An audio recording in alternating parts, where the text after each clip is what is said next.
ஓம் சாந்தி.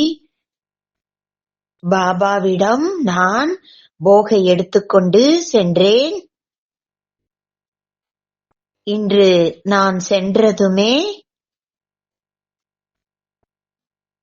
பார்க்கிறேன், வதனத்திலே பிராமண குழந்தைகளின் மிகவும் ஜொலிப்புடன் தென்பட்டன. அனைவரும் பாபாவின் குழந்தைகள். பாபாவின் மிகவும் சமீபத்தில் வந்திருந்தார்கள். ஒவ்வொருவரின் உள்ளத்திலிருந்தும் புத்தாண்டு வாழ்த்துக்களை தெரிவித்துக் கொண்டிருந்தார்கள். மனதால கூறிக்கொண்டிருந்தார்கள். பாபா கூறினார், குழந்தைகளே, இன்றிலிருந்து மாலையில் பாபாவினுடைய பிராமண குழந்தைகள் உள்ளத்தில்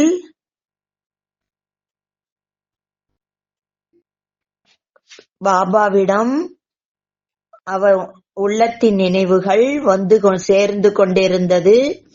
ஒவ்வொரு பிராமண குழந்தைகளும் ஒவ்வொருவரும் மனதார ஒவ்வொருவரோட உள்ளத்திலிருந்தும் ஒரே ஒரு வார்த்தை தான் வெளிப்பட்டன.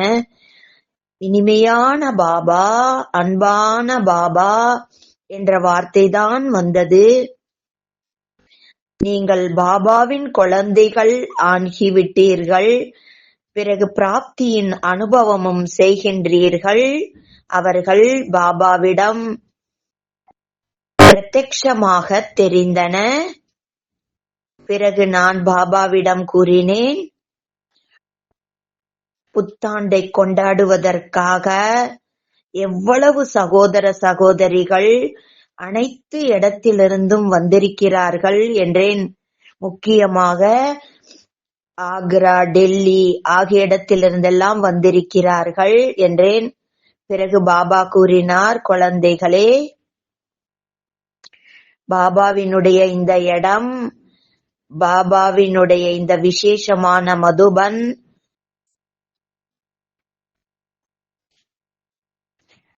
கடைசி நேரத்தில் இங்கே கியூ வரும் என்று பாபா கூறியிருக்கிறார்.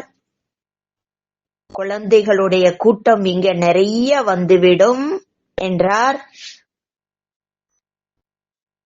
பாபா சில நேரம் பக்தர்களிடம் கூட வலம் வருகின்றார். கோவில்களில் கூட பாருங்கள், கூட்டம் நிறைய வந்திருக்கிறது. என்னுடைய பக்த குழந்தைகள் கூட என்னை மனதார உளமாற என்னை நினைவு செய்து கொண்டிருக்கிறார்கள் என்றார். ஆனால் முழுமையாக அவர்கள் நினைவு என்னிடம் வந்து சேருவதில்லை, அவர்களால் அனுபவம் செய்ய முடிவதில்லை என்றார். ஆனால் குழந்தைகள் நினைவு, பாபாவுடைய அந்த நினைவு பாபாவிடம் வரைக்கும் வந்து சேர்ந்து விடுகிறது. குழந்தைகளுடன் நினைவு வருகிறது என்றார். பிறகு பாபா ஒரு காட்சியை காட்டினார். அந்த காட்சி பக்தி மார்க்கத்தினுடைய காட்சியாகும். பாபா காட்டினார், உலகிலுள்ள பக்த குழந்தைகள் நந்தியிடம் போய் அதனுடைய காதில் தன்னுடைய மன விஷயங்களை எல்லாம் அதன் காதில் சொல்வார்கள். அந்த குரல் நந்திக்கு மட்டுமல்ல, பாபாவிடம் வரை வந்து சேர்ந்து விடுகிறது. இதை நம்புகிறார்கள். அவர்கள் நந்தியை, சாகாரத்தை ஒரு மாத்தியமாக எடுக்கிறார்கள். அதே போன்று நீங்கள் கூட மாத்தியத்தின் ஆதாரத்துல சிவ் பாபாவை நீங்கள் அறிந்து கொண்டீர்கள். பாபா சொல்வதற்கு அர்த்தம் என்னன்னா, ஜனவரி மாதம் ஆரம்பமாகிவிட்டது. பிரம்மா பாபா இப்பொழுது வரை வதனத்தில் அமர்ந்திருக்கின்றார். குழந்தைகளுக்காக அவர் காத்து கொண்டிருக்கின்றார். காலம் கடந்து கொண்டிருக்கிறது. பிறகு பாபா கூறினார், சிவ் பாபா கூறுகின்றார், ஏனென்றால் இருவரும் கம்பைன்ட் பேசுகிறார்கள். சில நேரம் தனியாக பாபா பேசுவார், சில நேரம் இருவரும் சேர்ந்து பேசுவார். பிரம்மா பாபா கேட்கிறார், எதுவரைக்கும் நான் குழந்தைகளுக்காக காத்திருப்பது என்கிறார். நான் கூறினேன், எல்லாருமே அவரவர் விதத்தில் புருஷார்த்தம் செய்து கொண்டிருக்கிறார்கள் என்றேன். இப்பொழுது ஜனவரி மாதம் ஆரம்பமானது. அவரவர் தனது புருஷார்த்தத்தை தீவிரமாக செய்ய ஆரம்பித்து விட்டார்கள் என்றேன். பிறகு பாபா கூறினார், புத்தாண்டன்று உலகத்தில் உள்ளவர்கள் கூட கொண்டாடுகின்றார்கள். குழந்தைகள் நீங்களும் கொண்டாடுவீர்கள். பிறகு பாபா கூறினார், குழந்தைகள் நீங்கள் உங்களின் உள்ளத்தில், மனதில், உள்ளத்தில், புத்தியில், நினைவில் இப்பொழுது விசேஷமாக புது உலகத்தினுடைய விஷயங்கள், புதிய உலகத்தினுடைய நினைவுகள் வர வேண்டும். எப்ப புது உலகத்தோட நினைவு வருகிறதோ அப்பொழுதுதான் பழைய உலகத்திலிருந்து தானாகவே நீங்கள் ஒதுங்க முடியும் என்றார். பழைய உலகத்தை பார்த்தால் பழைய உலகத்தினுடைய நினைவுதான் வரும். அதில் மூழ்கி விடுகிறார்கள், பாபாவை மறந்து விடுகிறார்கள் என்றார். ஆகவே பாபாவின் குழந்தைகள் தன்னை சுயம் புருஷார்த்தம் விசேஷமான கவனம் செலுத்தி செல்ல வேண்டும் என்றார். பிறகு நான் கூறினேன், டெல்லி நிவாசி பிராமண குழந்தைகள் அனைவரும் முக்கியமாக விசேஷமாக புத்தாண்டன்று புதிய கிஃப்ட் கொடுக்கிறார்கள் என்றேன். பிறகு பாபா கூறினார், பிரம்மா பாபாவினுடைய சொரூபம், பிரம்மா பாபாவுடன் சிவ் பாபாவும் இருந்தார். பிரம்மா பாபாவுடைய சொரூபம் மிக பெரியதாகிவிட்டது. அவ்வளவு பெரிய சொரூபமாகிவிட்டார். பாபா எல்லா குழந்தைகளையும், பிராமண குழந்தைகளையும், இங்கே இருக்கிறவங்க மட்டும் கிடையாது, நாட்டிலும் அயல் நாட்டிலும் உள்ள அனைத்து பிராமண குழந்தைகளையும் பாபா பார்த்து கொண்டிருந்தார். பாபா கூறினார், இன்று விசேஷமாக புதிய ஆண்டில் அனைவரையும் பாபா அணைத்துக் கொள்கிறார். குழந்தைகளே, அந்த சமயத்தில் ஆரம்ப காலத்தில் கிடைத்தது இந்த புத்தாண்டிலும் அனைத்து விஷயங்களும் கிடைக்கும்.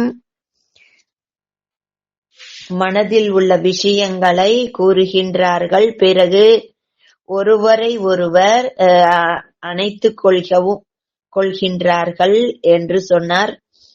இன்று சத்துகுருவாரமாகும். குழந்தைகளுக்காக புத்தாண்டு கொண்டாட வேண்டியுள்ளன. ஆனால் விசேஷமாக பிராமண குழந்தைகள்